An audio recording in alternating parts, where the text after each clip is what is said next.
গেছে, এখনো তো আসতিস না। ওর জন্য যে আর আমার কত অপেক্ষা করা লাগবে, বিরক্তিকর।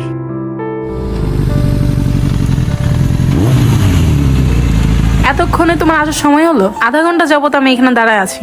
আরে বোঝো না, আরেকজনের বাইক তো, এই জন্য একটু লেট হয়ে গেছে আসতে। আরেকজনের বাইক তো বুঝলাম, নিজের বাইক কবে হবে? এগুলো করে আর কতদিন চলবা? নিজে কিছু একটা করার চেষ্টা করো।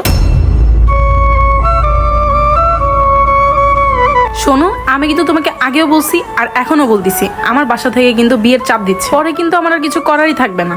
আচ্ছা ঠিক আছে, তুমি এইসব নিয়ে চিন্তা করো না, আমি যে কোনো একটা ব্যবস্থা করে নিমু। চলো আজকে চলো।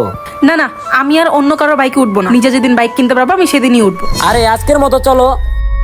এই ধেৎ। বেকার জীবনের কাছে এখনকার ভালোবাসাও হেরে যায়। বেকারত্বের যন্ত্রণা সবাই বোঝে না, একজন কর্মহীন বেকার ছেলেই জানে বেকারত্বের আসল যন্ত্রণা।